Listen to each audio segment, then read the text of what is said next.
I'm going to go ahead. Welcome, everyone. We are delighted that you're here today. You might have heard that we are recording our training today.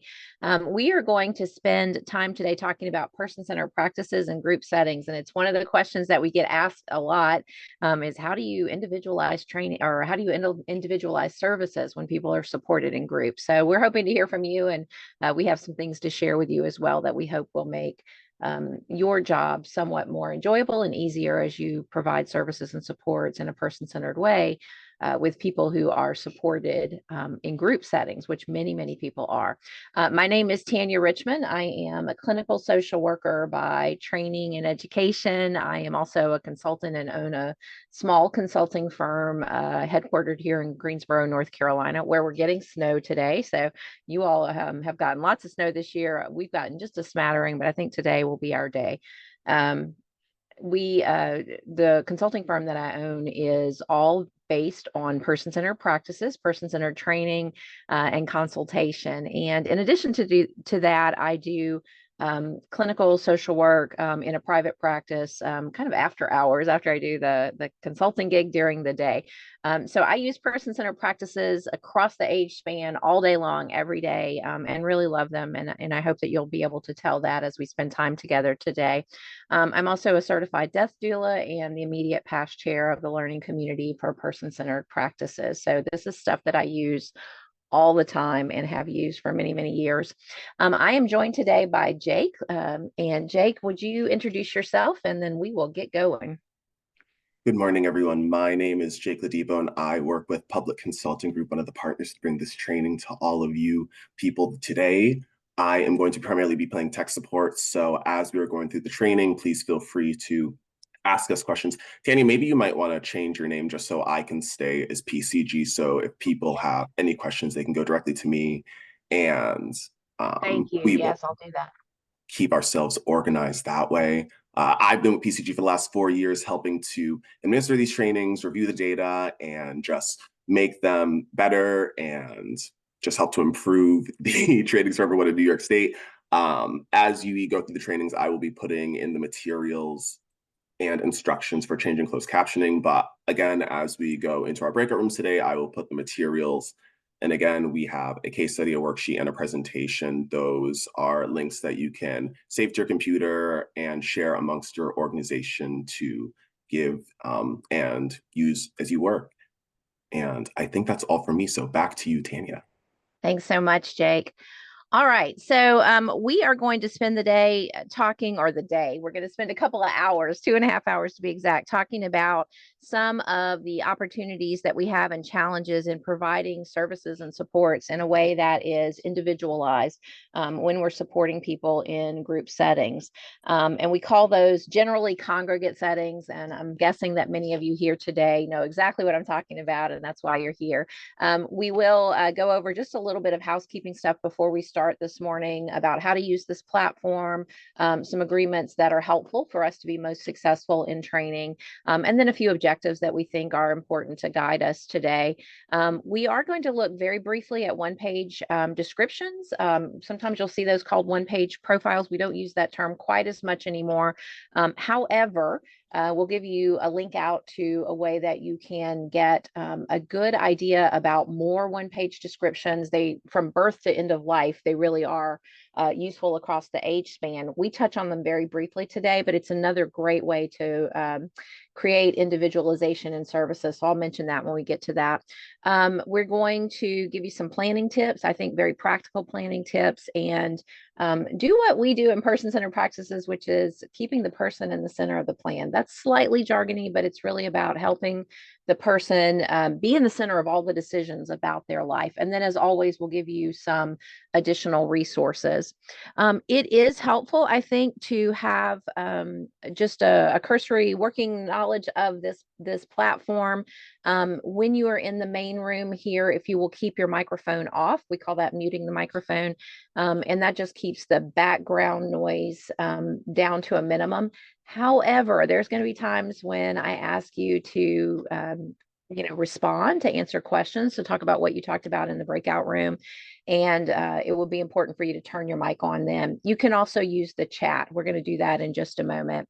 The chat allows you to type into a chat box so that we can see what you are typing. You can raise your hand. I know Jake's really good at paying attention to that. I can see what's going on the chat box pretty easily because it flashes at me. And if you are so able, please do share your camera. I think that's really helpful just in connecting with other people, and particularly important in the breakout rooms.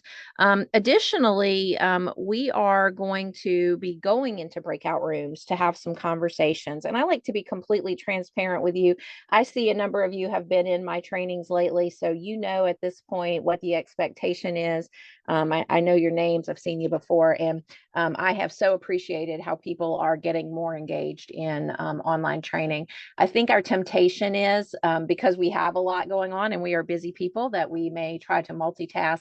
It's quite hard to do in a training like this that's intended to be engaging. So I'm going to ask you to participate in breakout rooms. And what that means is turn on your microphone, turn on your camera if you can, talk with one another. And if you have trouble with those parts of your electronic platform, everyone who's here, no matter how you joined us, can use the chat. So we'll expect you to connect with one another in the chat. So it requires a lot more of you of passive listening. That is my expectation. And in full transparency, if we notice that folks are not engaged, often I'll go ahead and remove you from the meeting. You can come right back in if you notice that I did that in error, so please don't hesitate to do that. But we want people engaged, and that is what I'm going to be looking for as we spend time together, because it is engaging material. And beyond that, it's so important for the people that we serve and support. And my real goal is to take person-centered practices everywhere. So if I'm doing my job well, I'm going to help you be engaged. You're going to be engaged in the conversation. And that really is how we'll all get the most out of this. I would like you to respond in chat, if you will. So find that chat box if you hover towards the top of your screen and tell me who you work with. So, broad sweeps is good. So you might talk about you work with older adults who have traumatic brain injury, things like that. That helps me know who is here, and sometimes that helps me customize my stories a little bit. So tell me who you work with. Find the chat there. And before we get started, it's nice to know who's here. So I see caregivers with senior services, adult day services, social daycare. Social daycare. That does not surprise me for a training with this title either. So lots of folks. Adults with autism and intellectual disabilities in residential settings and group homes. Okay. Yes, and people tell me frequently in group homes, it's difficult sometimes for them to, or challenging to think about how they'll individualize services for all the different people who may live there. Social adult day programs, adult homes, folks who have mental illness, and social daycare. I see quite a number of adult day centers, adult daycare. Great. All right. Thank you so much. So that chat box is yours. Thank you for demonstrating that you know where it is. So that means that you'll have no difficulty in finding that when we are in the breakout rooms together.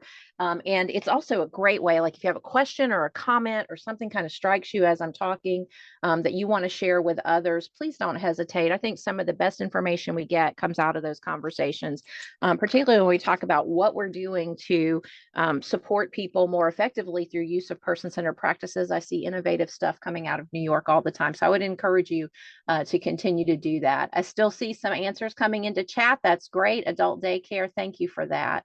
And it looks like a fair number of you are working in that type of setting. It is helpful, I think, as well for us to have just some parameters around how we spend our time together. So we call those meeting agreements. And for my purposes, the best thing you can do is just be present. Be as present as possible, limit multitasking, engage with one another, engage with me. I know that everyone's trying to get your attention. They're trying to get my attention too. And there's lots to do, checking emails, all kinds of other things are vying for this valuable time that you have in training, but you only have 2.5 hours here today. So as best you can, I'd like you to push that stuff to the side and just participate with me and one another. I'll give you some instructions about how to have these conversations and what you'll be talking about in the breakout room. And then I would ask that when you go in, that you engage one another, show that leadership, and really share what you're comfortable sharing, but have a good discussion about some of the things that we are talking about in this training, which is how we are either challenged with or overcoming some of the challenges of supporting people in group settings. If things feel sensitive to you or overwhelming, please take care of yourself. We're not here to get your deepest secrets uncovered.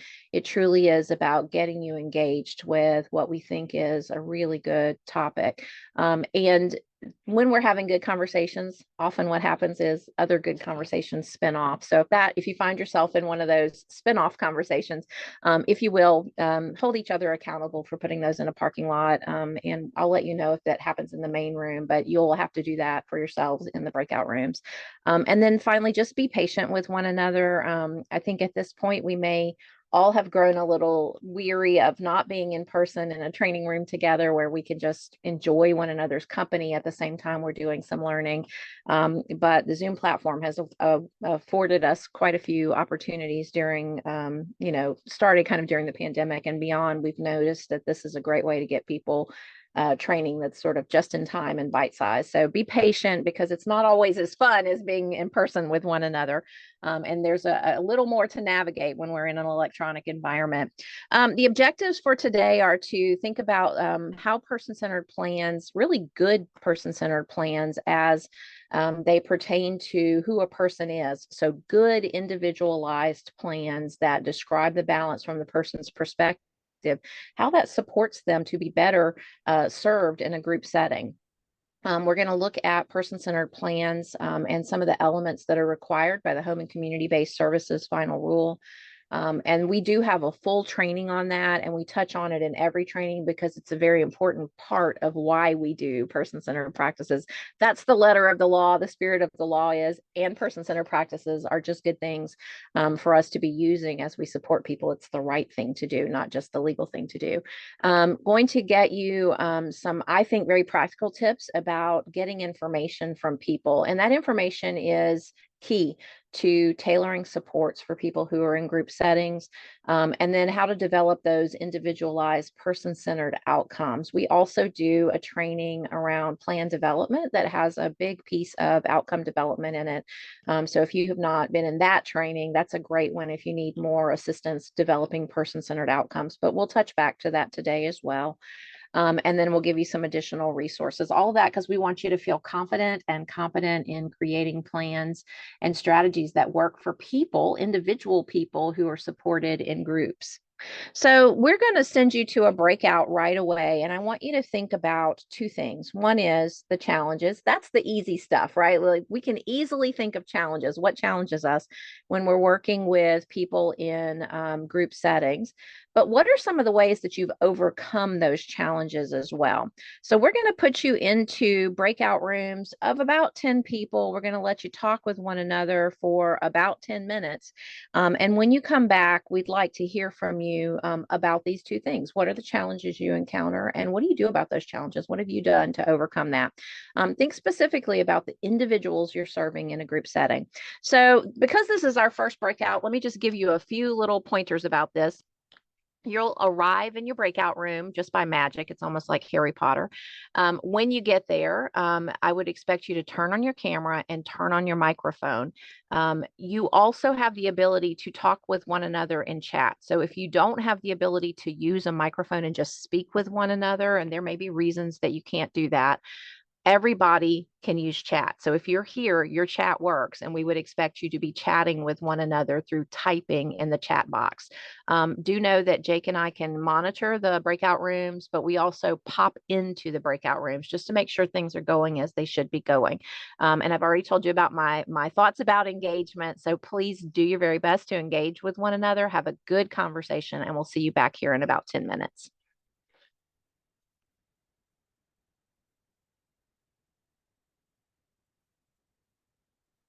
right. It looks like you are all back. I always like to give it a few seconds because sometimes it can be it takes it a second for the sound to catch up. Thank you for hanging in there. I know a couple of you were having either, a little technical issue or a bouncing in and out issue, and you're hanging in there, and that is what we expect. So thank you so much. And thanks for letting me and Jake know how can we assist you when that happens. So I asked you to talk with your colleagues a little bit about independence, autonomy, choice. Those are all difficult concepts when we're talking about supporting a individual person in a group setting. So what are some of the things that you mentioned with your colleagues as challenges, and what are some of the ways that you have alleviated those difficulties? I'll ask you to turn on your microphone and just report out. You can also use chat to report out. So either is fine with me. My group talked about, giving people a chance to speak, like everyone has a fair share of speaking and not letting maybe one person kind of override the, group setting. Thank you, Angelina. So yeah, making their voices heard. That's a great way to approach it. Others?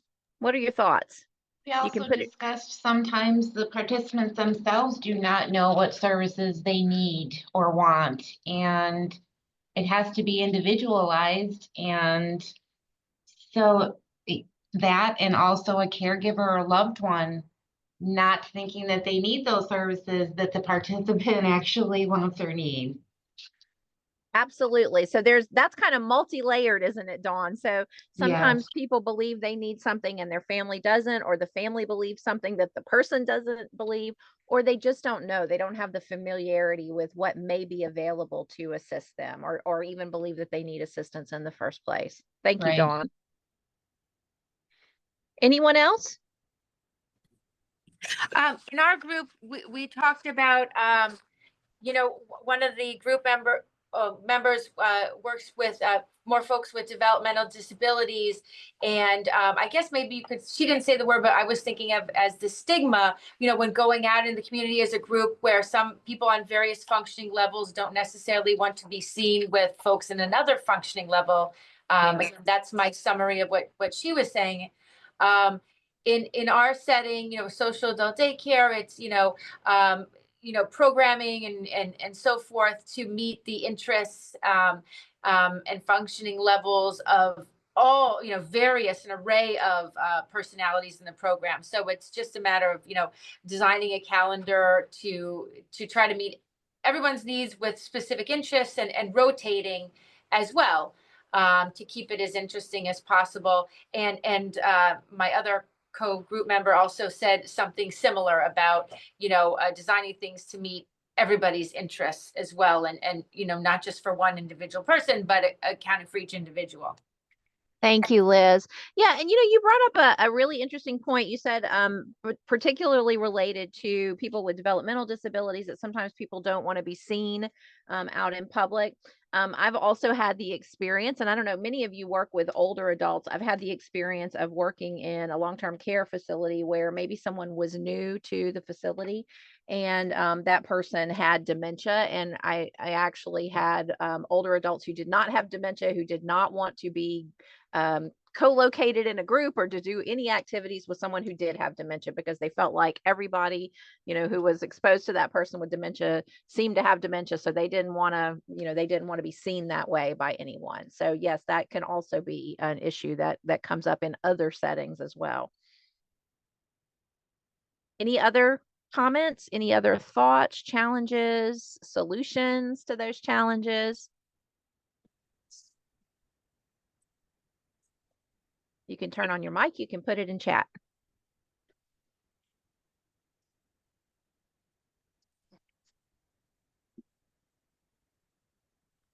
All right, hearing none, and those are some great things to talk about. So, we're going to spend our time. Whoops, was someone trying to report out? That may have just been a mic on. So check your mics to make sure your mic is off in the main room, if you will. And thank you for those of you who did report out. I'm just checking chat to see what's there.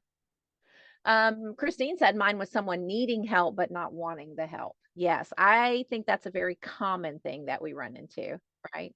Someone who could really benefit from the assistance but doesn't want it. All right. Thank you so much. We appreciate that. You can continue to use chat. I see it flashing when that happens. So please don't hesitate to put more things there and we'll circle back and kind of include those. But when we're individualizing services and group settings for particularly for older adults, but for any adults, many of you work with people who are not older adults, but you're working with adults who, make choices about their lives. That's the expectation.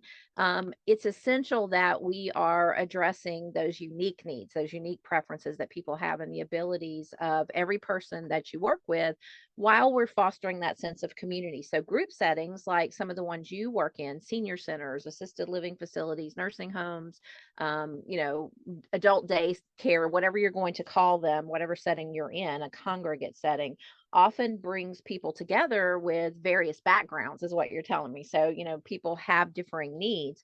They also may have differing health conditions or differing abilities to ambulate, or mobility may be different in all of them, and certainly their personal goals are going to be different. So our job then is to really navigate that by tailoring services and activities and supports to each person, so that we can better promote their engagement, their satisfaction, their overall well-being. So it's not a small thing that you're doing. It is, I think, often complex, and you're navigating it with some really, I'm sure, very innovative things. And we're going to talk about how you can innovate more in those services and supports.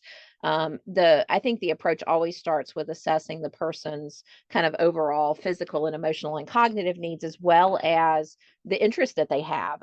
So we do really good person-centered planning. We have great person-centered conversations. And then we can learn from the person's perspective what represents balance. So in group settings, if we're going to create that environment where personal preferences are acknowledged, that can also reduce feelings of isolation. It can help people feel more willing to participate. And that causes us to have to be very, very flexible in the way we program.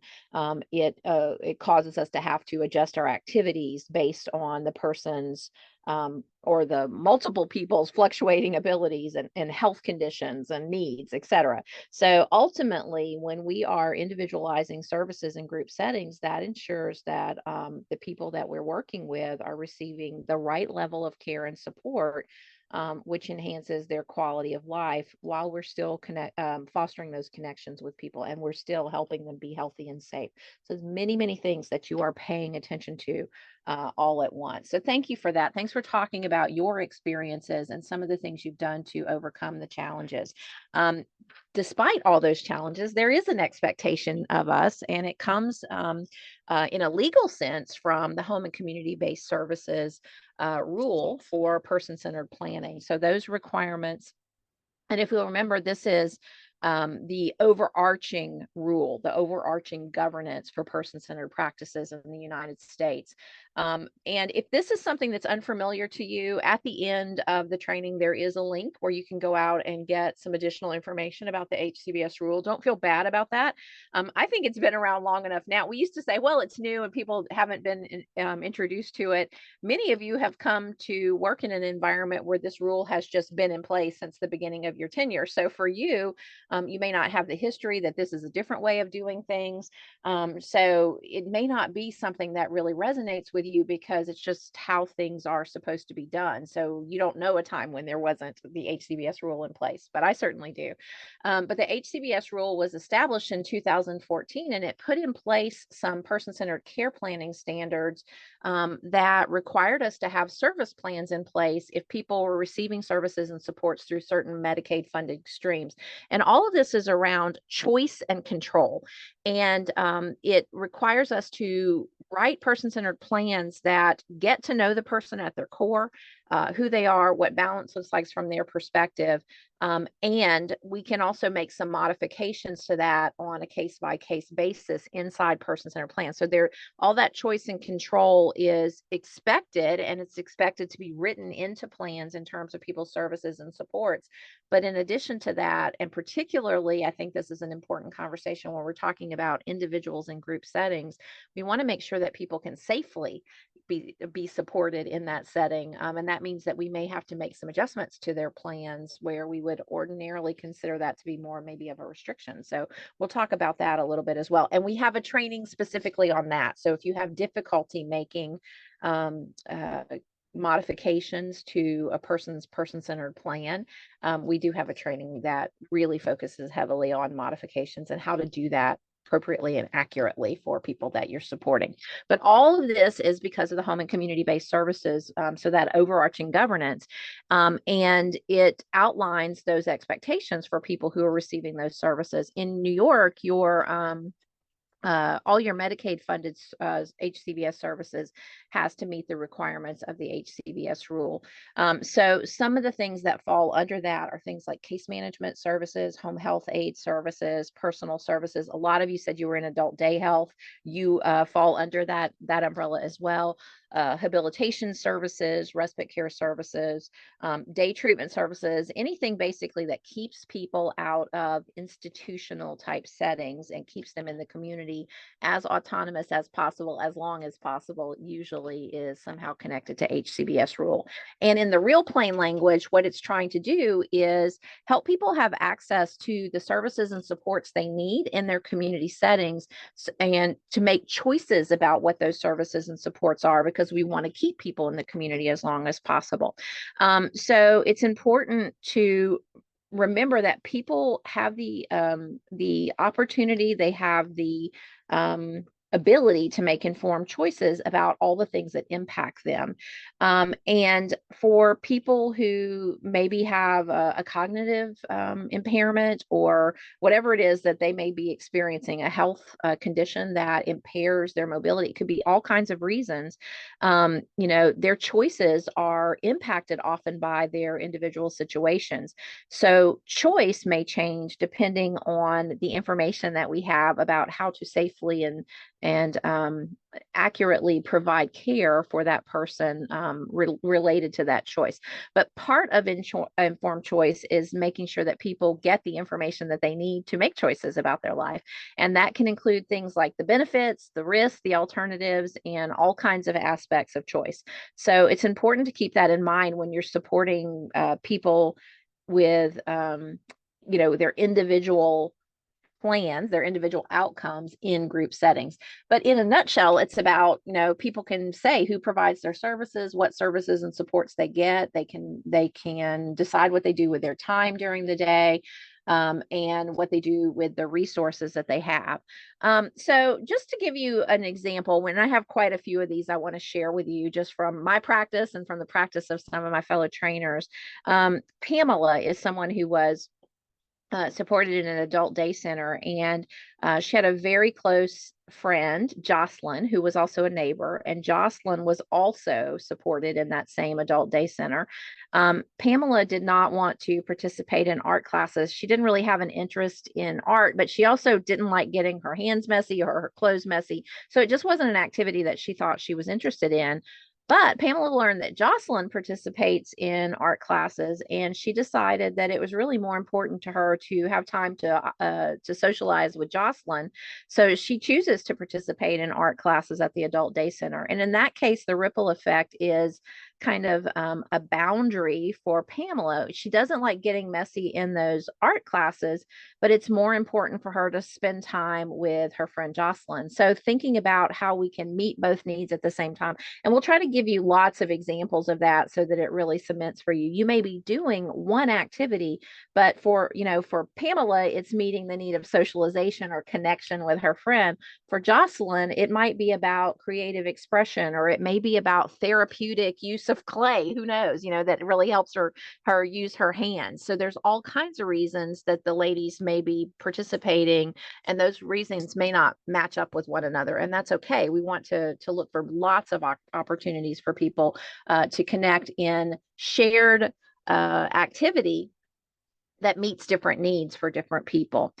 So some of the requirements that are a part of the home and community-based services rule is that we have to provide the information or the plan has to provide information and support, so that the person can drive the planning process whenever possible. And that's a little bit of person-centered jargon, but it really is about making sure the person is in the center of all of those decisions about their life. But that first bullet is also the challenge, right? So what happens when personal preferences or choices don't align with others who are being supported in the same setting? Um, we want to make sure that people have outcomes in their person-centered plans that they have defined for themselves in the most integrated community setting as possible.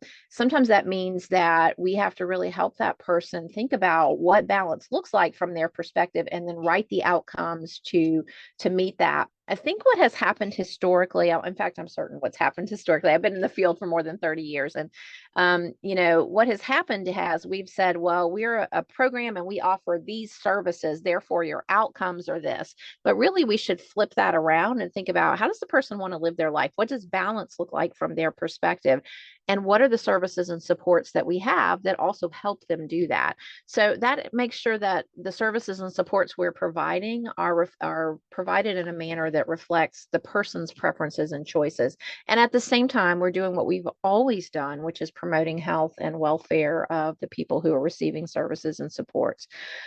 So I think it's really important that we think about the HCBS rule as it's the letter of the law, but the spirit of the law is something that most of us came to this field to do, is to help people have better lives, right? And if we're listening to those things that represent balance from their perspective, they will have better lives because they're getting their needs met. Those outcomes are being met through the things that we have designed to fit how they've described that balance in their life. So desired outcomes means the person's desired outcomes. It doesn't mean what's convenient to us as an organization or as a system. It doesn't mean that the outcomes are for other people in the group. Each person has their individual outcomes. And we develop these plans by first looking at what people are strong in. So what are their strengths? What are the things that we like and admire about them? What preferences do they have? What are their desires? What kind of clinical and support needs do they have? And then what are their desired outcomes? So if we do a really good job of getting to know the person through the use of our person-centered skills and conversations, we get a picture painted of a life in balance from the person's perspective. And that gives us a lot of information for tailoring programs and activities for people, so that they feel connected and so that it does feel personalized to them. So, person-centered services, it's an overall, an approach that really is value-based, but it's a holistic or overall approach. And there are so many benefits really of applying person-centered practices. Many of you said you work in those day programs or adult day settings. And, the most important part of person-centered practices is about giving each person the ability or the chance to exercise as much control over their own lives as we possibly can. And that means thinking about what the person wants, and trying to accommodate those preferences and those desires at the same time we're balancing with their needs that they have. And some of you said, sometimes the person doesn't think they need something, but they actually do. So it puts you in this really challenging situation. If you're thinking about providing these kinds of services and supports in settings like day hab or residential settings where there's a group of people who have different preferences or needs, and that requires supports that are individualized, even if it's within the group. And so I'm sure that there are lots of examples of services that you've offered that are individualized within a group. You can put that in the chat, if you will. You can turn on your microphone and tell me about that. People here are curious and they're hungry for any solutions you have around how you've individualized that. But a major aspect of person-centered practices is about developing that trust between the people who are providing services and support, so staff typically we would say, and the people who are served, and making sure that every person feels as respected and safe and loved as they possibly can. And finally, we want to treat people with dignity and respect and focus on the positives rather than the gaps or the negatives in a person's life. There's a training that we do on person-centered practices with dementia, and we use the example of Robert in that training. Robert is someone that I worked with. He here in North Carolina.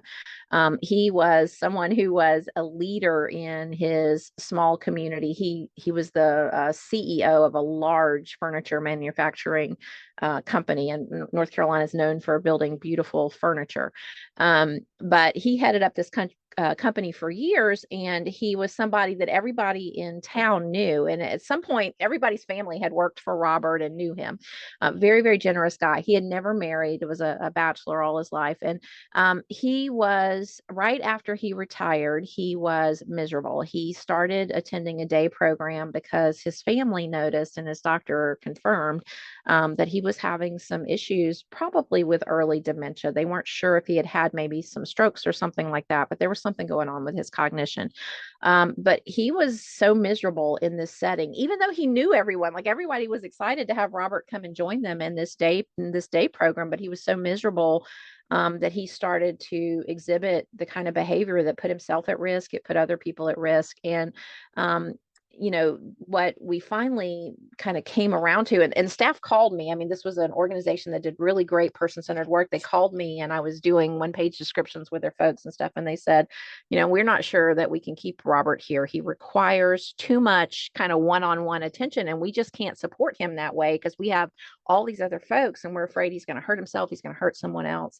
And through doing his one-page description with him, I learned that he was an incredible gardener. Like, he had been all of his life. He grew flowers. It's really hard to grow peonies here, and he was great at growing peonies.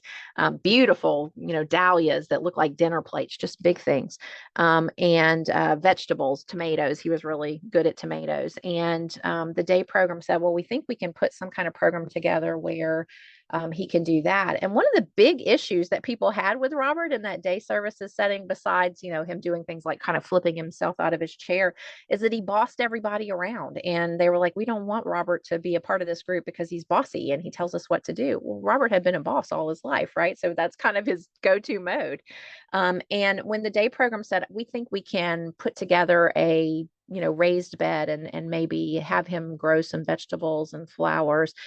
And they did it. And by goodness, Robert started bossing people around about how to grow these vegetables and flowers. And they had a very successful garden, and which led to several raised beds. And they were supplying food to the local soup kitchen that we have, or the food pantry, and giving people fresh vegetables and flowers out of this garden. And all of a sudden, it was really working. So Robert was about to lose that support that he desperately needed during the day, until we kind of figured out we need to play to Robert's strengths. And one of his strengths that was that bossiness could be put to good use. At the same time, Robert could enjoy the activity of gardening while teaching other people to garden and helping them garden. And they had quite a successful thing going.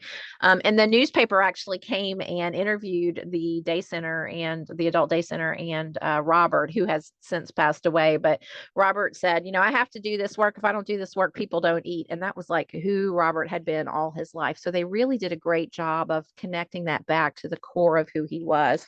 There's another person, Eloise, who's always been a really avid reader. And she reads every day. She likes to have, a stack of as many books as possible that she is going to be getting to next, right? She has the stack on the nightstand. Popular books, anything that's new. She's heard about it. She's heard a review and she's going to read it. But she was really disappointed because the adult day center that she toured said, we have a book club. We have a library and a book club. And that would be something that would really probably, something that you'd really connect with and enjoy. But she's disappointed because the collection of books that the day center has are mostly, some popular novels, some cookbooks, things she's interested in but has already read. So as someone who reads as voraciously as she did, it just didn't really suit her. And there were multiple copies of many books. So the book club just met once a week. It left her unsure what she wanted to do the other days of the week. And she asked one of her friends if they were also disappointed by the library's limited options. And she's embarrassed when her friend says, I just make a point not to complain about things here.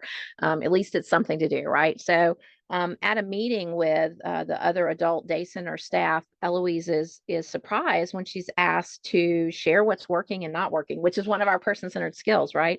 And she shares that she's disappointed in the book selection, and she also shares some ideas that she has about setting up a computer so that she could place holds on books from the local public library and donating some of the duplicate books they have to the community and to the local thrift shops. And so together, she and the staff actually do some work to improve this library, and she becomes kind of the unofficial librarian of the day center. She helps other participants there with ideas about books that they could check out, and they establish a really good relationship with their local public library for one of their volunteers to bring the checked out books to the social adult day center every week. So, Eloise did this with the help of staff who helped her brainstorm some ways to really get engaged more, not just inside the center with what they had available, but with the community so that their resources are expanded. But I think that just that simple act of using a person-centered skill and asking her what's working and not working, they could individualize the supports that were provided to her, but also provide additional resources for other participants to enjoy. And that book club serves many people at their adult day center. So there's lots of reasons to kind of think carefully with one another, but also with the people who use our services and supports about how we can engage them more in these activities. We also want to give you some practical tips. I think that I like to walk away with every training knowing what I can do next. And we're about to ask you to go into breakout rooms again. And if you're curious about when you'll get a chance to talk with one another again, so that's coming. But every person that you come into contact with in your program, that's an opportunity to have a dialogue about how you should relate, how you should relate to them. So you might say something like, when I see people coming through the door, I usually greet them by name. What do you prefer for me to do when I see you each day when you show up? Do you want me to shake your hand? Would you like a hug? Do you want me to ask how things are going? Or do you want me to tell you about what's been going on at the center this week? So engaging people in those conversations just about their personal preferences can really help them feel respected and understood. We're asking them, what do you need from us? Or what do you need from other members of the community? And listen to those responses. And as best we can, try to honor those. We want to respond respectfully, but we also want to follow through on some commitments that we're making to people, because that's what person-centered practices are. We're making a set of commitments. And I think that it gives us the opportunity when we listen this way. It's like it's kind of slowing down and listening a little bit harder to show respect for people by honoring those individual choices and treating everyone with dignity and respect, regardless of their ability, regardless of the disability that they may be experiencing as well. So a few tips I think that are helpful just are really asking practically, these questions of the person, but we also want to ask questions of the people who know the person best. So who knows the person best? Who are we going to talk to about how a person's balance should be in their life? Who are the people who know the person best? You can put this in chat. You can turn on your mic if you want to. Who knows the most about the person? How are we going to get a good person-centered description that shows us that balance? I'm taking a peek in chat here. See some answers coming through. Caregivers, loved ones, their partner, and certainly the person themselves, the family and the caregivers, people who are close to them, right? So the person themselves is obviously the most important person. Sometimes if you're in, Lord says in a home, like a group home setting, sometimes the house staff knows because they're with them in close proximity. So yes, and I think the person receiving services obviously is our first, that is our first connection. They're the most important person to get information from. But many of you said, sometimes I don't know if, I'm getting the best information, or sometimes they don't know what they need.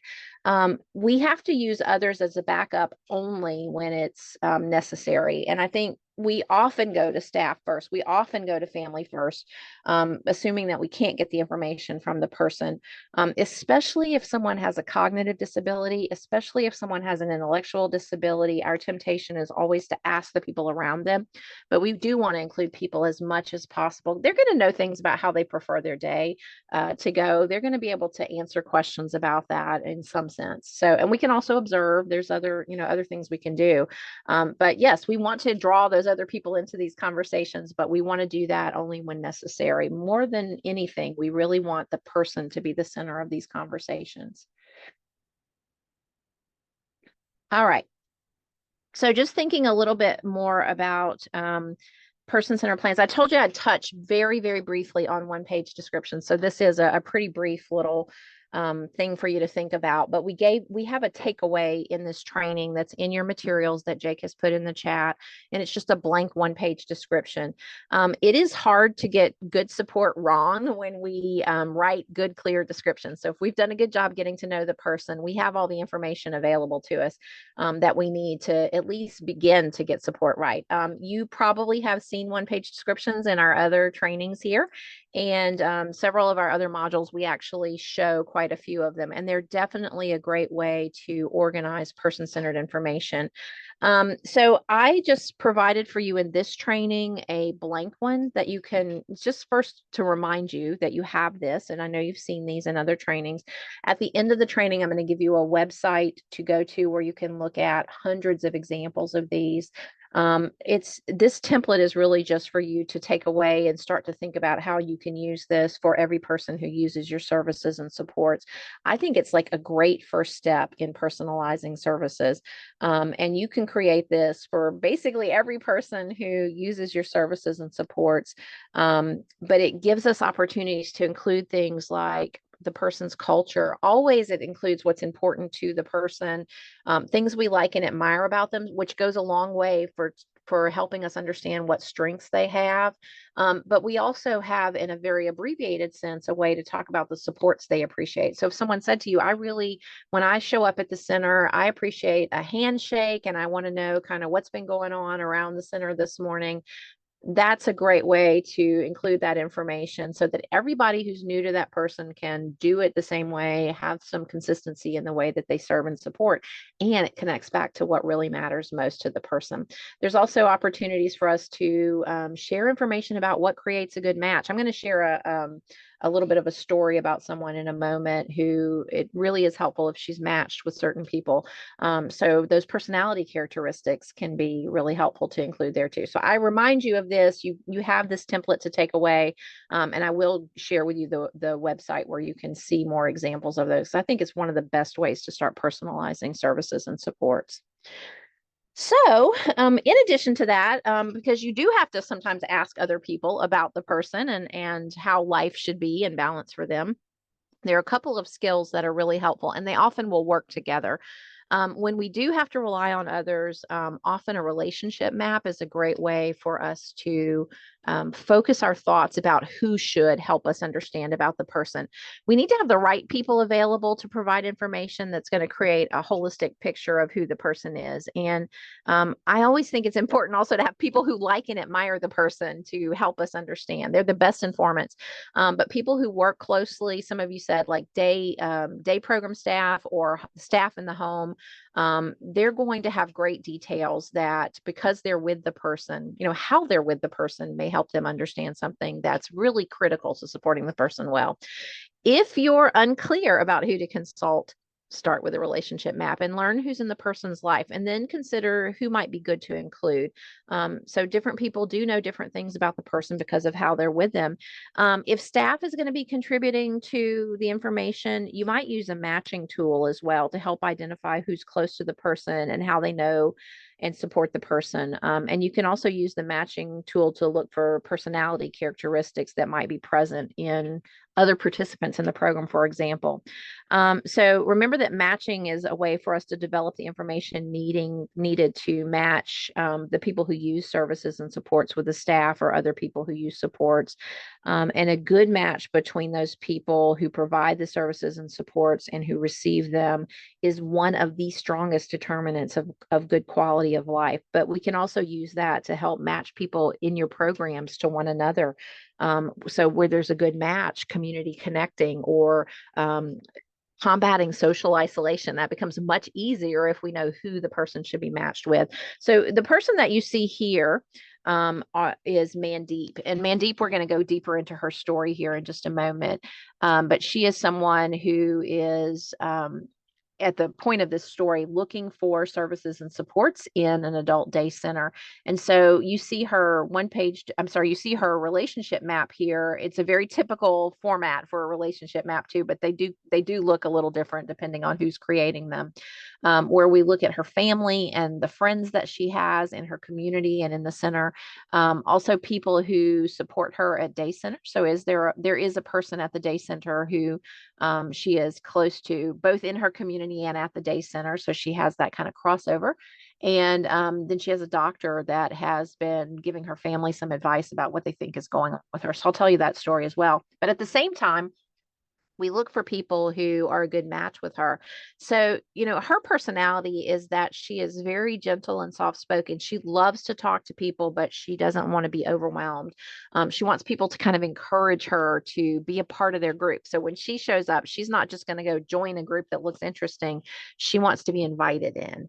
And that's important information to know because it helps her connect in a way that actually works for her. So let's get a little bit deeper into that in just a moment. But I want to share with you just one of the ways that a group did some really, or an organization did some really creative structuring around an activity to meet a variety of needs. What you're looking at here is from Blue Zone research. And if you are not familiar with Blue Zone, it's the regions in the world where people are claimed to live longer than average. So many people live to be over the age of 100 years old. And there's the researchers actually used a blue pen to mark those places on the globe where that was happening. So places like Okinawa province or prefecture in Japan, the Nuoro province in Sardinia, Italy. There's places in Costa Rica, there's places in Greece. So we call those the blue zones. And there's been a lot of research about why do people live longer in these areas. So there was a New York social adult day center that was really interested in this. And they did an informational series over the course of several months on blue zones. They started with a documentary. And if you have not seen that documentary, it's on Netflix. It's great. And I think it's actually called Blue Zones. But it is, they looked at the concepts, they looked at the documentary together, and it was a topic that they decided that they would use as a variety of activities in their center. So they held some group discussions, they prepared food from the different areas, they had discussions, that sort of stuff. So one of the staff members there who was coordinating a lot of this knew Ada, who was a person who really liked to write and she liked art.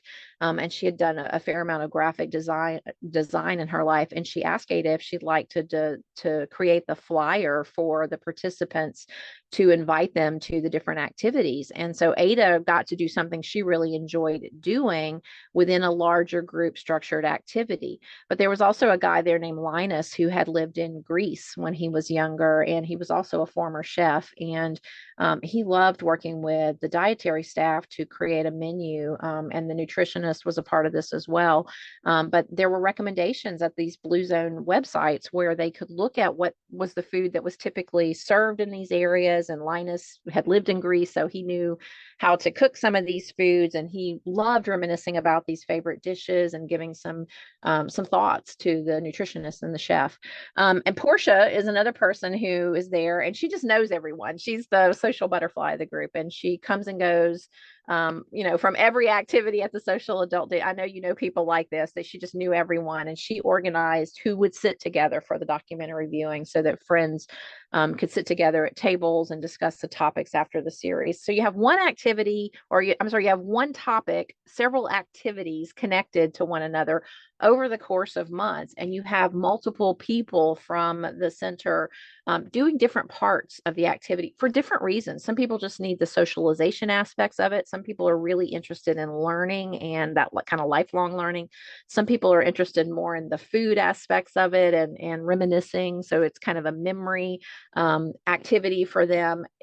It doesn't matter what they need to get out of it as long as we know each individual person and what they could potentially get out of an activity like that. And that's how we personalize something that many people may be participating in. Remember that you also have your person-centered skills. We share these with you in every training.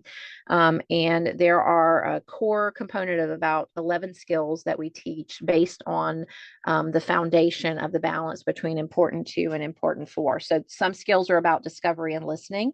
So we know Linus lived in Greece when he was younger because we have talked to him about his history. We have talked to him about the people in his life. We've talked to him enough to know who he is at his core. Discovery and listening is about getting to know a person at a very core level, and then also understanding kind of what represents balance in their life. We can talk to them about what makes for a good typical day. We can talk to them about the rituals and routines that matter to them. Then we have skills that are grouped into everyday learning category, and those are skills that we use to organize kind of everyday situations in order to learn next steps. So as we try things with people, as people spend time with us, we learn, or we should learn from those situations, and also put that information that we're learning back into their plan so that we can refine and fine tune how we support. And then we have management skills. And you looked at one of those when you looked at the matching for Mandeep. So that's really about managing our roles in a person's life. It's not skills that managers use. But we also have the donut sort, which is about roles and responsibilities. So all of those skills you've learned, you've done a deep dive in each one of these trainings that we've been in. You've probably been in a 2-day person-centered thinking training as well. We just like to remind you that you have these with every topic because, and this is a skill reflection sheet, I think it's really important for you to deepen your learning and weave your person-centered skills in through everything you do.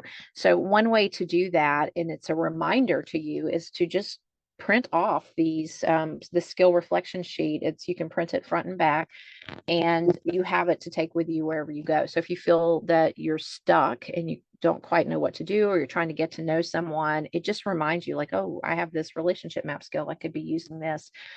So I always encourage people, print this off and take it with you, because we tend to do what we know, and what we've always done, rather than thinking, wait a minute, there's something here that I might try that maybe I haven't done in a while.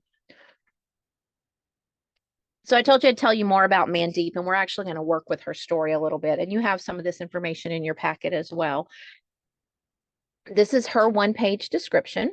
And it's her one-page description that was specifically developed for her to participate in day services. She lives in Jackson Heights, and she lives with her daughter and her son-in-law. There's some stuff going on with her physical health. It's in decline, and she has some very minimal early signs of memory loss as well. But her doctor is unsure and kind of thinks this is the typical age-associated memory impairment that we see many older adults. If you live long enough, you may have some changes to your memory. That's pretty normal, and that's what her doctor thinks is going on. But it's compounded by the fact that she's grieving. So, she's 80 years old. She's lost her husband in the last year or so, and she gets lonely during the day. And she really does benefit from being with other people, but her family, her daughter and her son-in-law, are still working, and they work pretty long hours most days. And Mandeep doesn't like being alone in the home. So this is her one-page description at a social adult day center. So you'll see some things on her one-page description, like she does like to be hugged when she arrives.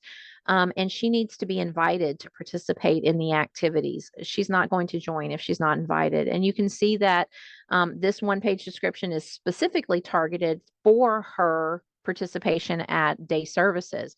And each of the sections here is specifically communicating information about supporting her in day services. She might have a completely different one-page description for how she's supported at home. She's the same person, and some of the same characteristics are true, and some of the same supports may work, but the more targeted these are, the more useful they are. So that information that's being communicated is vital for really supporting her individually. And we might include different information for different settings. For example, I have a one-page description for myself as a trainer. So as a trainer, I need very specific supports. I also have a different one as a mentor when I mentor other trainers. I'm the same Tanya, and there's a lot of things about me across all those settings that is the same, but the supports I need almost always change. I have one as a member of my staff. I own a company with a couple of other, or with one other person, and we have a staff person, and we all have one-page descriptions. So need completely different supports in that setting. So do take a look at those when I show you the link to that at the end of the training. I would say go out and take a look at all those one-page description examples, because to me, these are great at really, a lot of organizations will take that and really use that as a way to start to individualize services. So when you're using those one-page descriptions, talking with other people actually helps, but they definitely need to be targeted, as I said, to the settings that they're used in. They always include what we like and admire about the person. They always include what's important to the person, and they always include supports that the person needs to be happy, healthy, and safe. So that's that balance perspective. So, some examples of that, and particularly beneficial information that you might put into one-page descriptions. And it's think of it almost as almost a cheat sheet for how to support this person well. If you don't have a lot of time, which many of you probably don't, it's a great way to, like, at a glance know what this person needs. So maybe you have someone that you're working with who needs a modification to their person-centered plan that requires that they're supervised while they're eating due to a risk of choking. That could be a part of their one-page description. You might include things like just ensuring that the person has opportunities to participate in activities that they enjoy. So if you say it's important to them to, be members of book clubs or read books or whatever it is, that's going to give people an idea like, oh, they need to be a part of this activity. If they particularly like working with a part of your staff, a provider of your staff, someone in particular, or spending time with someone at the center, that's important information to include. The reason this information is so helpful is that it can be found and acted on quickly. And in a group setting, making that information readily available to your staff really helps people who don't know the person very well be able to be successful right away. So I don't know if you have other examples of information that's helpful to know about some of the people that you support, but you might throw just a few examples of that in chat, and I bet a bunch of that would fit nicely in a one-page description. You want to involve family and friends when you're creating a one-page description typically, as well, because you learn so much about talking to one another. You learn so much about talking to people who support the person well. It's difficult kind of when we say, what supports does the person need? Because then we think immediately of all the medical supports or the physical supports. But there's all kinds of emotional and psychological supports that are really helpful, that are a little bit more nuanced, and it's helpful to have conversations with others. Thinking about a friend of mine who was creating one of these with her sister for their mother who was needing some care. They sat down and coordinated their one-page description at the program, and they had really good conversations just kind of about the history of her mom, the life that her mom had lived, the things her mom was passionate about, and what was important to keep her healthy and well, and also help her be in control, which was really important to her. But I think it's important to not overcomplicate this in any way. They're only useful when they're used. So one-page descriptions are meant to be that. They're one page, they're quick, they have just the information that we need. It's important that we ask the person what colors they like, what images kind of speak to them. That can be really powerful in a one-page description. It wouldn't be, my friend's mom's one-page description if it didn't have yellow on it. So hers was, had a yellow background. And I think photos are sometimes really helpful, vital to take. So meaningful pictures can help the person feel very connected to that information. But don't do this unless you plan to use it. So share them, create these one-page descriptions and share them. Where are all the places in the group setting that one-page description would be useful, and make sure that description get used and shared. For some of you who are supporting people in group home settings, one-page descriptions on the person's door or in their room. They feel very proud often and some ownership of that one-page description. And as things change, update it. That really can be a great way to begin to get people to know one another and help personalize all their interactions with folks who may be supporting them, or with other people who live there or use those services and supports. You also have seen the balance of important to and important for in all of our training time together. But this is just a reminder to you because it is our core concept and it is so important. We are all trying to maintain balance in our own lives all the time. And we also need to do that for the people that we support. How can we help them maintain their balance? How many of you are living lives in perfect balance? Give me a thumbs up or put it in chat or turn on your mic and tell me I'm living a life in perfect balance. Anybody living a life in perfect balance all the time?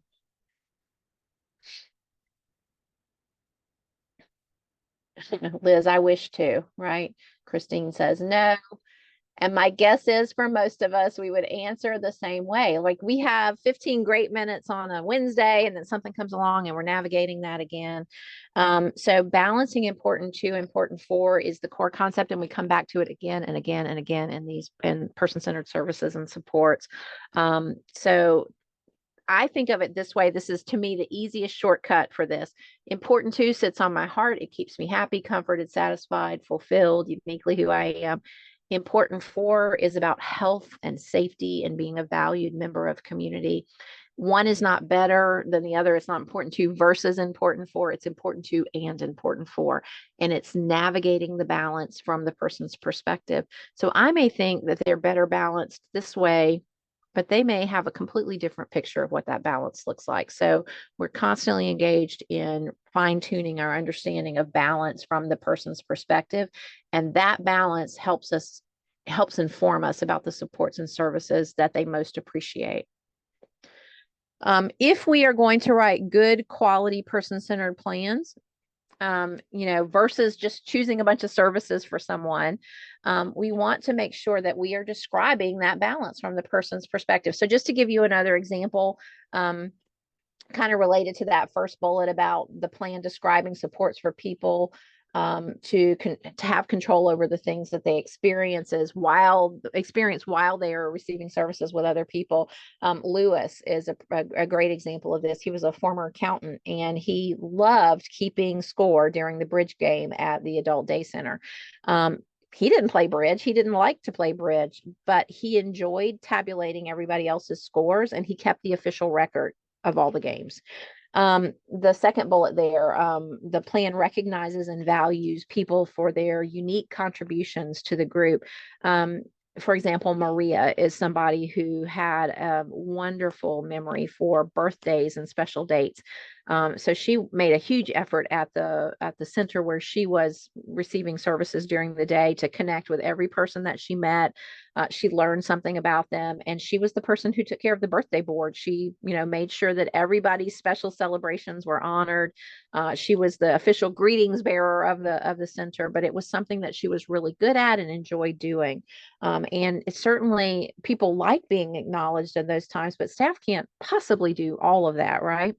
The last one there, the plan describes supports that help the person have meaning regardless of how they spend their time. And so, a day wasted does not feel good for any of us. And I think great plans take into account what helps the person feel that they are contributing or a part of their community, or that, are they doing things that just fill the time? For most of us, that doesn't feel too good. So if there's a person who is living in your residential setting and they enjoy cooking, they might actually find it pleasurable to help the nutritionist plan the meals, or even just to be consulted about which sides go with which entrees, even if that person themselves is not cooking. They may not be participating in meal preparation at all, but they enjoy being included and valued for what they know. And that's a great way to provide some individualized engagement and to really honor who that person is, the value of that person. I'm taking a peek in chat. Oh, still see people saying, nope, not in perfect balance. Yeah, me neither. none of us will confess to perfect balance. It's because most of us have never have had it for very long. We have it for short periods of time, right? So when we are thinking about person-centered outcomes, and as I said, this is not an outcomes training. You can get that in other trainings that we do.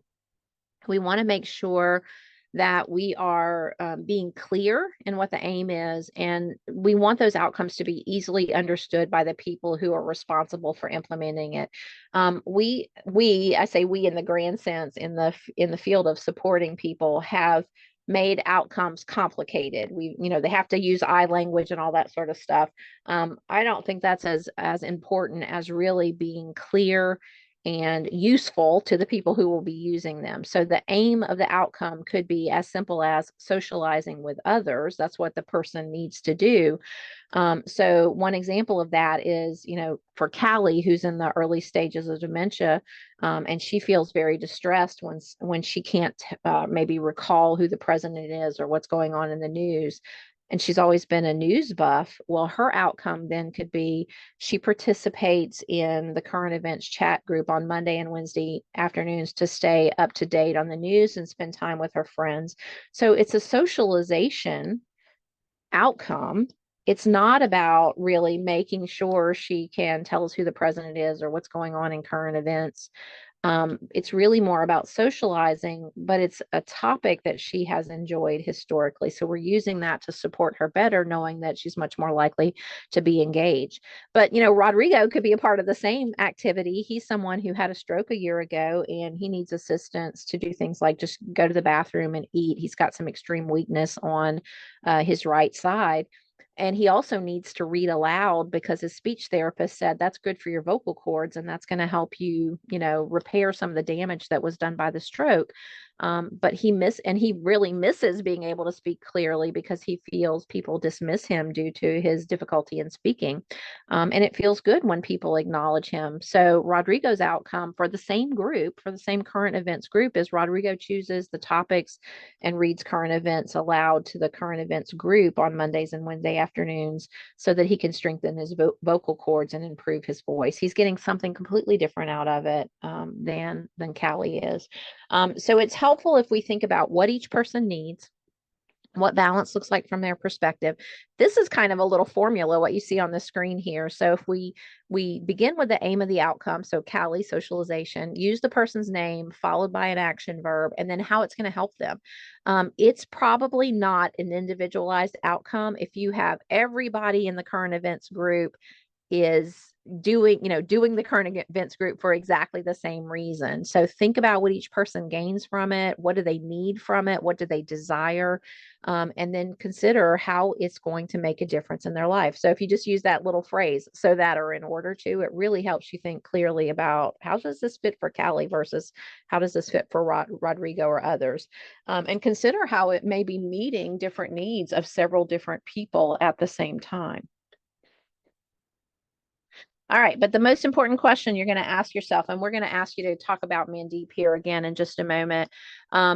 Before we develop these outcome statements and individualize them, you want to figure out how it relates to what's important to the person in this group setting. So in the context of what's happening right now, how does this fit with what's important to them?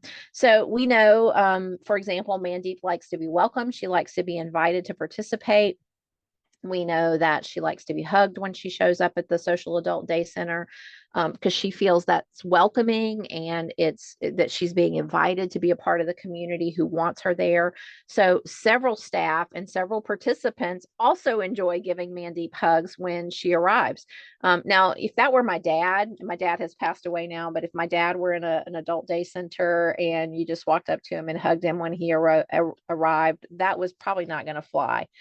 He would have hated that, right? And there are probably lots of folks who do not enjoy being hugged when they show up. But for Mandeep, it does work. And there are other people there who also enjoy that engagement. So it's not going to work for everyone at the service.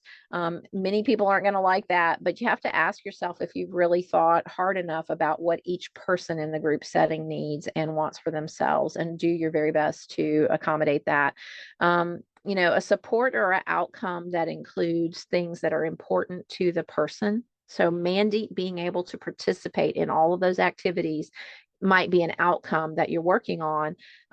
She's there, she's socializing with people. If we include what's important to her, her getting a hug, her getting invited, that's likely to be one that the person is going to be active and engaged in working toward. The more we include that important to, the more successful we're going to be in helping the person work toward that outcome. So let's talk about Mandeep more deeply together. We're going to do that in a breakout room. Going to give you a little bit of background first. I've told you a little bit, but I want to give you a little bit more. And you actually have this information in your packet as well. And let's focus a little bit also on that idea about Mandeep needing an invitation to join others. She's going to be attending a social adult day center in Jackson Heights. And if you have come from a social adult day center in Jackson Heights, it's not yours. This is a fictitious one, although she's a real person. So just know that we made this up for the purposes of our training. Her name is Mandeep Bajaj, and she lives in Jackson Heights with her daughter and her son-in-law. Her husband was named Veer, and he passed away about 3 years ago. She's someone who has navigated her grief. She's found some peace with his loss, but she misses him deeply, and she thinks about him every day. She was a cook in a local restaurant for many years, and she has a great memory for Punjabi recipes.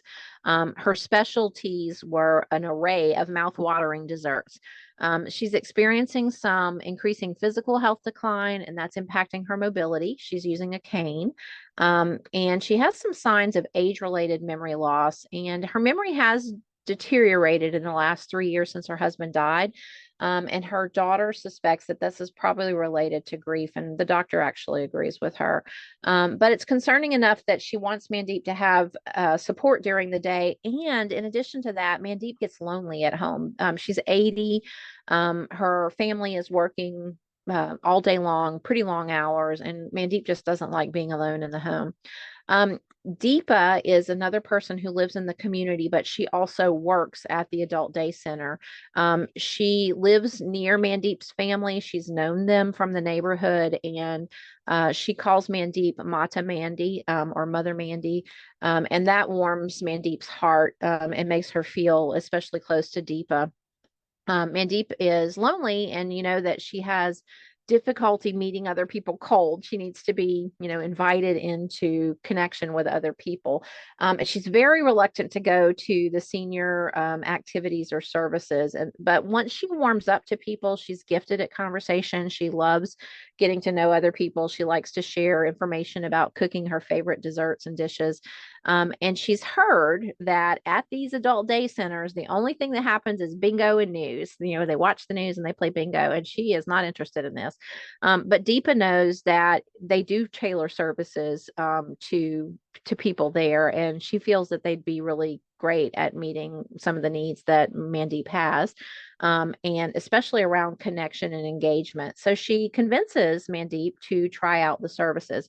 So I want you to work in groups of about 10 again, and Jake is going to mix you up differently this time. And think about some supports and outcomes that you believe Mandeep would appreciate. I don't want you to get hung up about the language of outcomes.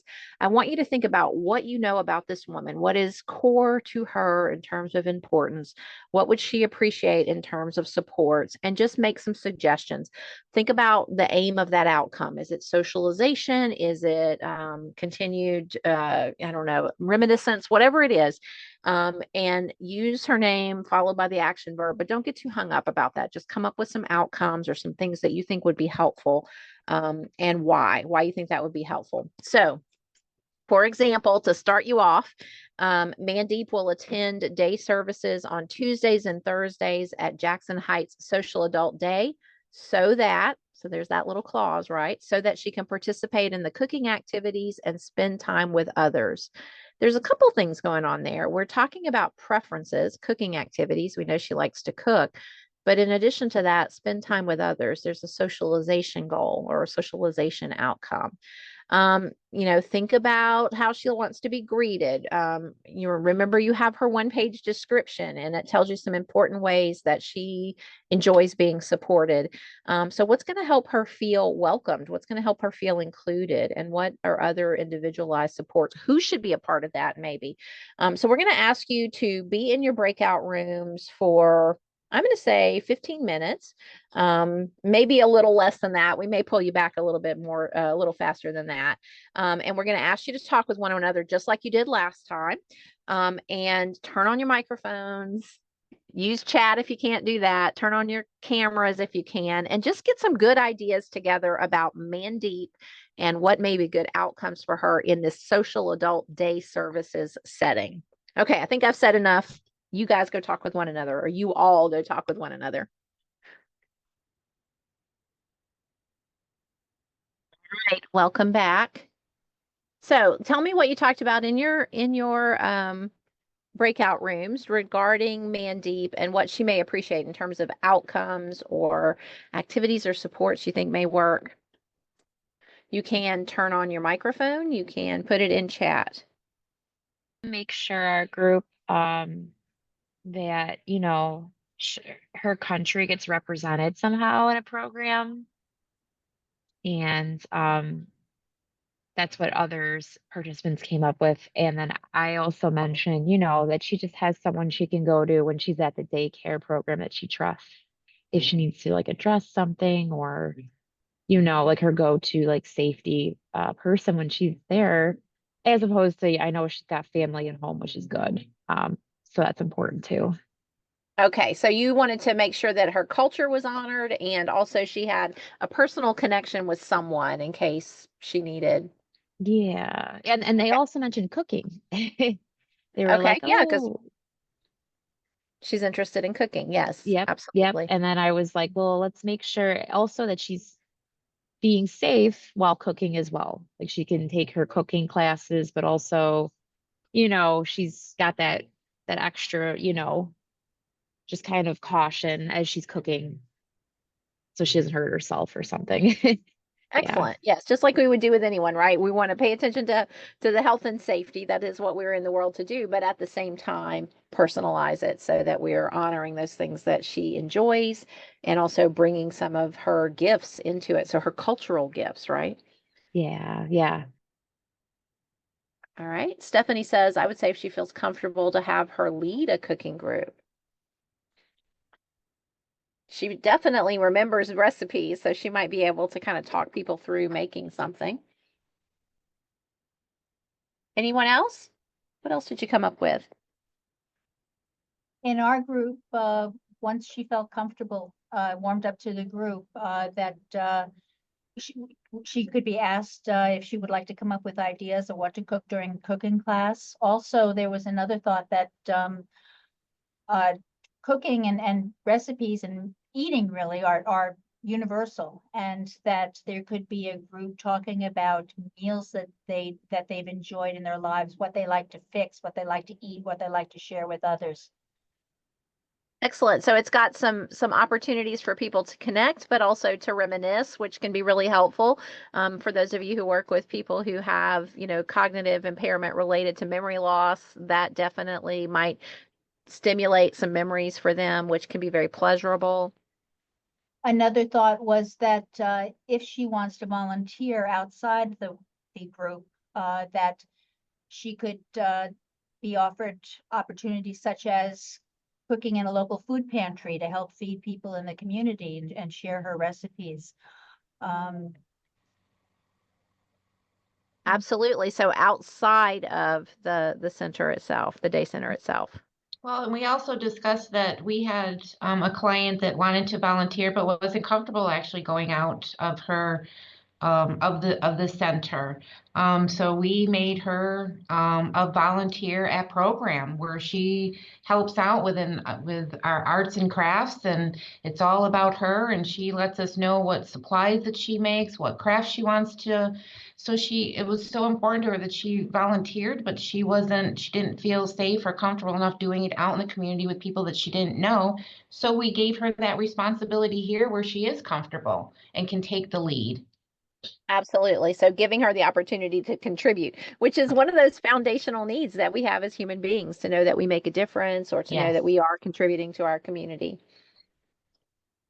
Very nice. That's a great and creative solution. And for some of you out there, I know there may be other things that you've done like that. Great example. Could you put that in chat or turn on your mic and let us know? What are some of those things? And it doesn't have to be related to Mandeep. Those are wonderful things that your colleagues are probably really interested in hearing, which to me is the great value of a training like this. Anything else about Mandeep and her outcomes, support she may appreciate?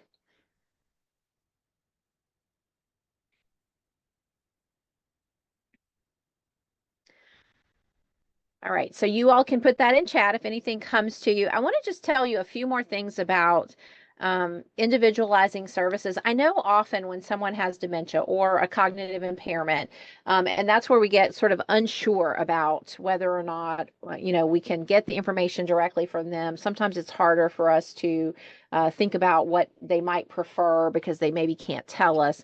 The tips that I will give you for that, just some practical stuff. Start with those one-page descriptions and really get those personalized. Get to know the person through the use of person-centered conversations, but also draw others who know the person into that process and develop those customized one-page description. Take into account their history, some of the things that you said about the person who wanted to volunteer and volunteering, around art. My guess is that's a person who's always enjoyed art or really had a desire or maybe has done that in their past. So their history, their preferences, their routines, all of that's going to be really important to specific needs like communication styles and things that may trigger them for agitation. All of that can be used for more personalized care plans. And then really getting flexible in the way we provide choices for activities. So a variety of group activities that can be adjusted to suit varying levels of cognitive ability and physical ability is important. And some people may prefer those arts and crafts like you talk about, and others might engage better with something like physical exercise or music therapy or a reading group or whatever it is. I think that one of the things that is really helpful as we think about individualizing services is just fostering some kind of familiarity. Personal items like photos, you mentioned like foods that people enjoy, that meals that they've enjoyed over the course of their life, familiar scents, that kind of stuff can really evoke positive memories for people, and that can create a sense of comfort and security, which is a great way to personalize, just to build trust and to personalize services and supports. I think just incorporating some of the routines in terms of consistency can help people, particularly if they have a cognitive impairment or dementia, feel more engaged or be able to engage because they kind of know the pattern that's coming. And as much as possible, involve others, involve people at the center, involve their family members if you possibly can. All of those things will be helpful to you. Any other thoughts about Mandeep in particular, individualizing services and supports in group settings for older adults or for adults as we provide care? Any interesting things you've done that you'd like to share with others?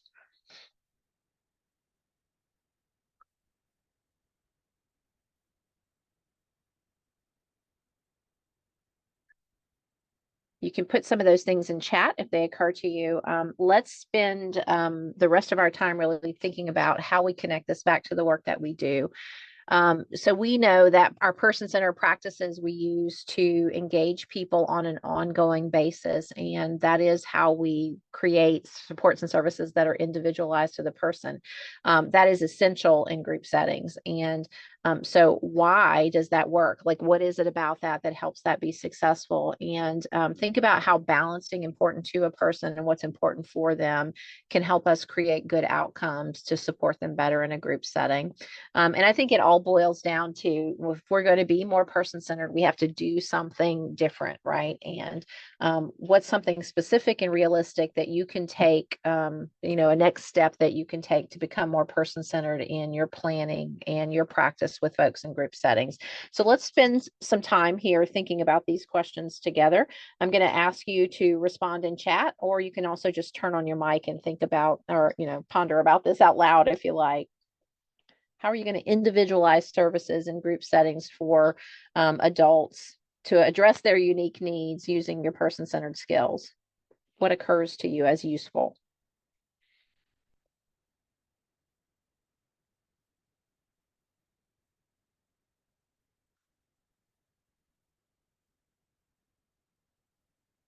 Got any ideas for how you'll start? Got any ideas for any realistic next steps you're going to take?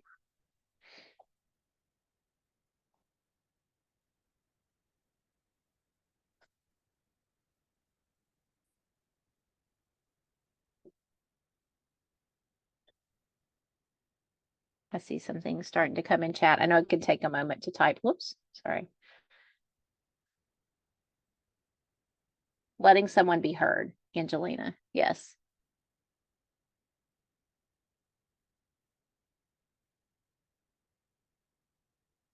I think inviting people into conversations, you know, and really listening to what they're telling us is important.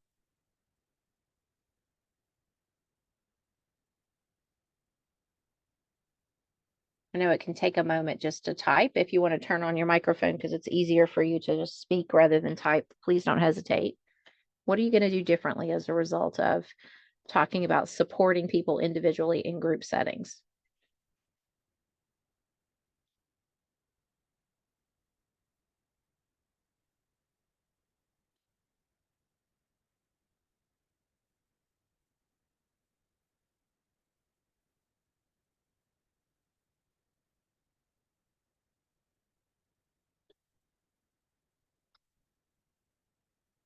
So while you're thinking about that or typing, I just want to say a little bit more about the expectations related to home and community-based services, and the care with which we should be taking to tailor care and support related to individual needs in group settings. You know, typically people who have some vulnerability, some disability, these specific needs can get really lost in the shuffle when we're talking about people being supported in groups.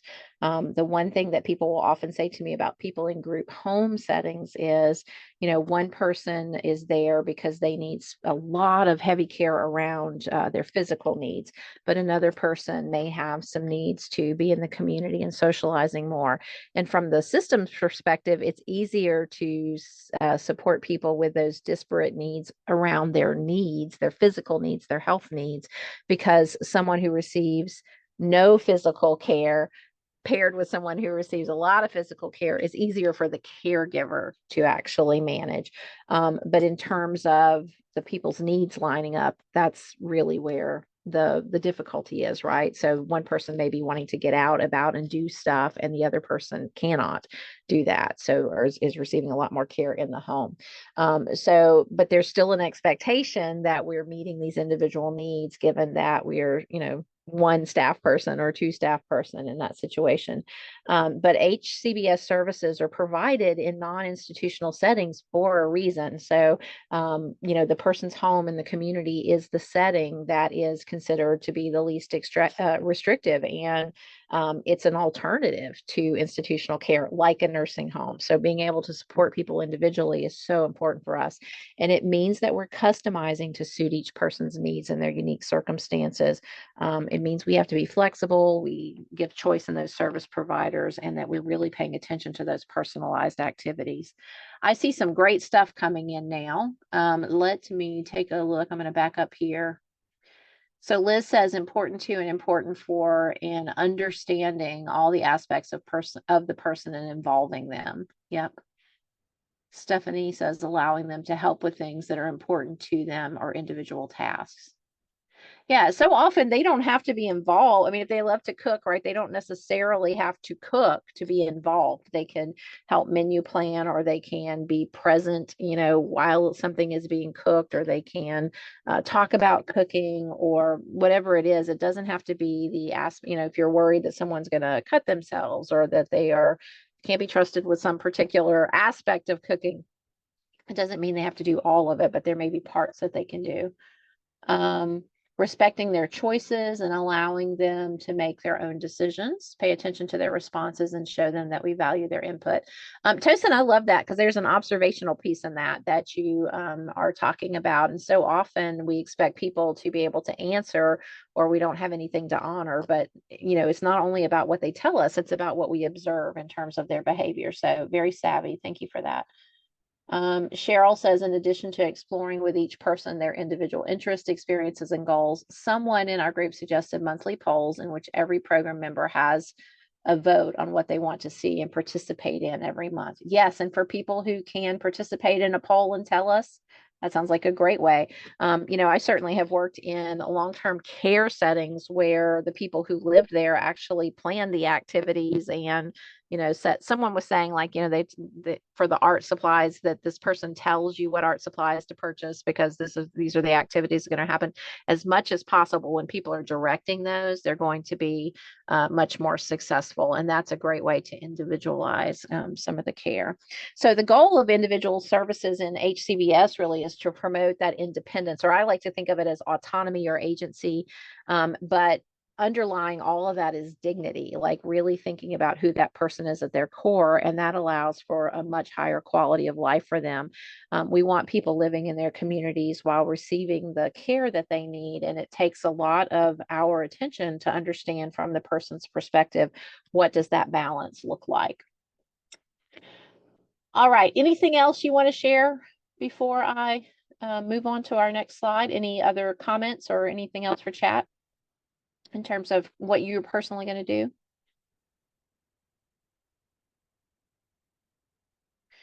There are some resources that you may find helpful. These are person-centered resources. The Learning Community for Person-Centered Practices website, which has all of the person-centered skills listed there, and you can print off what we call the forms for learning how to do person-centered practices. I did mention one-page descriptions and how useful they are in personalizing services. If you've not started to work with those at your organization, it is probably the most important first step you could actually take. So there is the one-page profile descriptions webpage. It's a WordPress site, but there's hundreds of one-page descriptions there with the stories that go along with them. And I find that to be really helpful if you're trying to think about all the different ways you might use it. Just remember to target it toward whatever setting the person is in.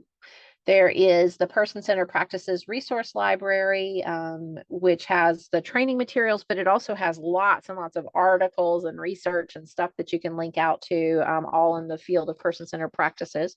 And then DOH has provided the Person-Centered Planning template, which is helpful if you're thinking about planning with people and incorporating all of this wonderful person-centered information that you are collecting.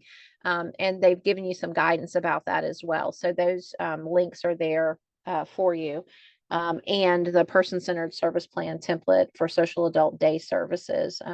So many of you are in that setting. So there's lots of guidance around that. And it actually follows along kind of with the person-centered skills. So they're nicely integrated into those templates. OPWDD has person-centered planning and community inclusion information for you at that link. NYSOFA, which is the aging organization, has training resources as well. Money follows the person. There's information there for you, particularly working with older adults or people who have disabilities or using HCBS HCBS services. There are the home and community-based services final rule guidelines that are at that particular website as well. So if these things are unfamiliar to you, please do go take a look at them, and just to make sure, things get updated all the time. It's important that we keep our information fresh around that as well. If you want to come to additional trainings, we would love to have you. We have lots of topics. Dementia, since many of you mentioned working with people with dementia as a challenge, we do have a training specifically on that.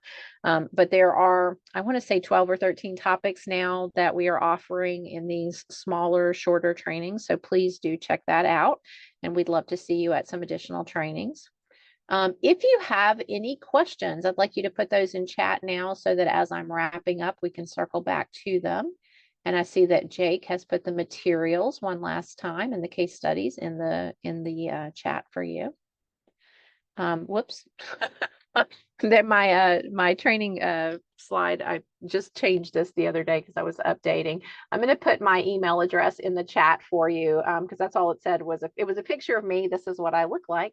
And my email address in case you need to be in touch with me about person-centered practices. I'd like you to have an ability to get in touch with me. So it is there in the chat.